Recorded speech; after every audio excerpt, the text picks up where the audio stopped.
সাকিব যেন আর কখনো লাল জার্সি পরতে না পারে সেই জন্য ঘোষণা দিয়েছেন ক্রীড়া মন্ত্রণালয় আসিফ মাহমুদ।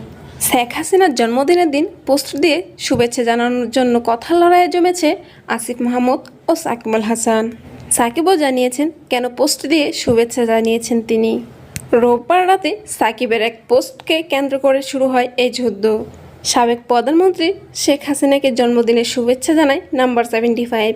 এরপর থেকেই শুরু হয় ফেসবুকে স্ট্যাটাসে দুজনেই পাল্টাপাল্টি লড়াই। ফেসবুক স্ট্যাটাসে সাকিবকে আক্রমণ করেন জুলাই বিপ্লবের অনেকেই। সেখানে আবারও পোস্ট দিয়ে সাকিব ও তার নিজের কথোপকথনের কিছু অংশ তুলে ধরেন। সেখানে জানান শুধু ভালো ক্রিকেটার হলেই পুনর্বাসনের সুযোগ নেই তার। আসিফ মাহমুদ জানান সে আওয়ামী লীগকে এখনও মনে ধারণ করে আছে এবং এখনও তাকে ভালোবাসে।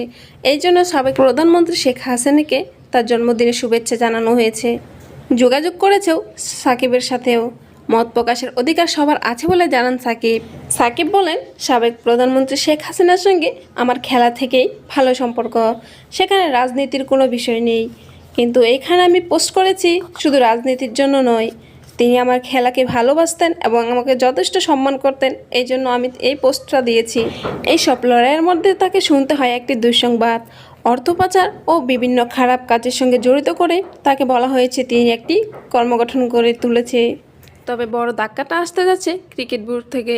ক্রীড়া উপদেষ্টা মোহাম্মদ আসিফ মাহমুদ পরিষ্কার করে জানিয়ে দিয়েছেন সাকিবকে যেন আর কোনোভাবেই লাল সবুজ জার্সি গায়ে দিতে না পারে।